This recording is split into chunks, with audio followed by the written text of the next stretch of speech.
Hey, Freddy with CJ Off-Road. The factory differential cover on our 2016 F-150 is actually already leaking, so today we're going to fix it and give our truck a nice custom look and improve the longevity of our differential by installing this B&M Differential cover. I have Jeremy from B&M. What can you tell me about this? Thanks for having me, Freddy. Yeah, this is our new differential cover for the 9 3/4 Ford rear ends. Yep.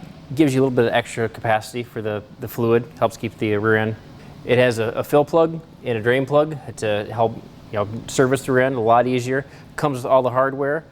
We've got also load support bolts here for the carrier bearings. Helps keep it a little more intact, keep it from twisting. Really strengthens the rear end. Plus, it makes it look good, especially on a lifted truck. You're going to see that. First thing you see, it's kind of the diamond on it. Nice. All right, let's get to the installation. Tools you'll need for this installation: a lift or a jack and jack stands, 13mm socket, 3/4 inch socket, an extension, 1/4 inch hex key, 3/8 hex key, a 5/16 by 18 tap or thread cleaner, 3/8 ratchet, a torque wrench, a rubber mallet, a gasket scraper, and some gasket maker.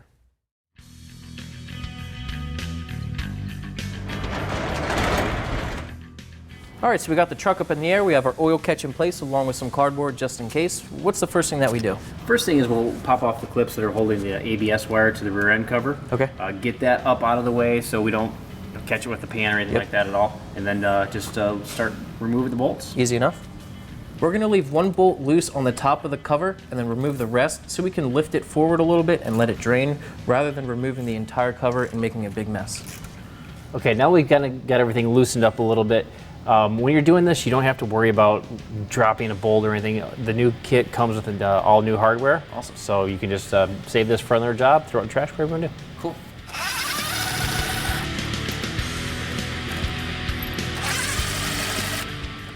We have all but one bolt out. Now we just need to use a screwdriver or a pry bar to pry it away from the silicone and let it drain. Here's where it can get messy. Now we'll remove the final bolt and remove the cover. As you can see, there's a lot of gasket material left over on the differential housing, so we need to clean it off. We're going to use a gasket scraper, get it nice and clean, and then we can install the new cover.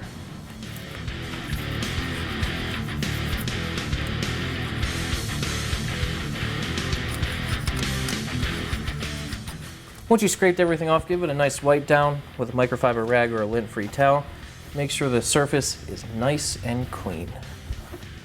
Okay. Now we've got the whole gasket area cleaned. We're going to take a 5/16 by 18 tap. Going to run it in all the bolt holes just to make sure we get all the junk out of the threads and everything. That way, when we go to torque everything down, everything's going to be real accurate and clean in there.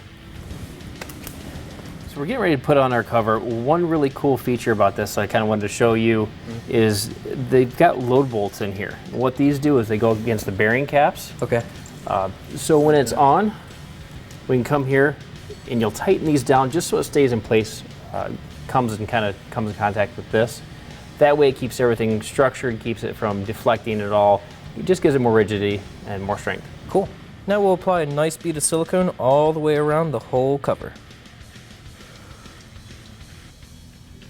You want to be in the very center of the cover and then go on the inside of the bolt holes to make a nice seal. We're ready to put the cover on. We're going to get it nice and lined up and then install the bolts.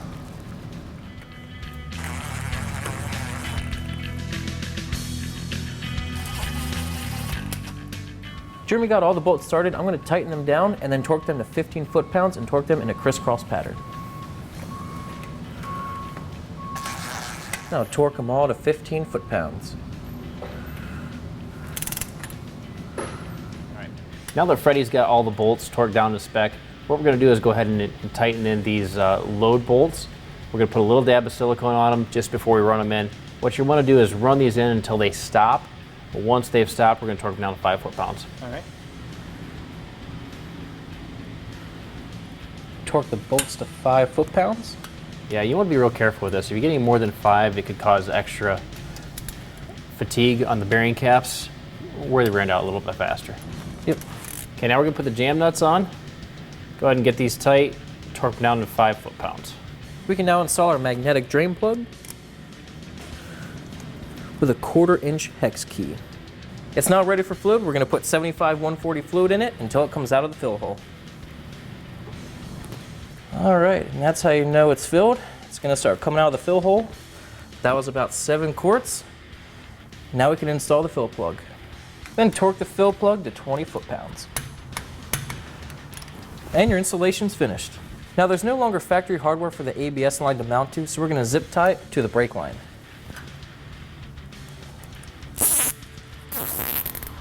Trim off the excess, then your installation's finished.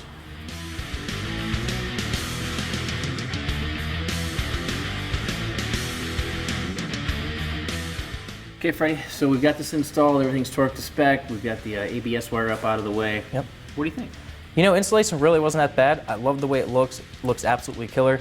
When we get a lift on this thing, it'll look really awesome going down the road. And we pretty much doubled the capacity of this differential. We'll keep it nice and cool. I really think it's beneficial. Installation's not too bad. It should only take about an hour, maybe an hour and a half. And before you know it, you'll be heading off road.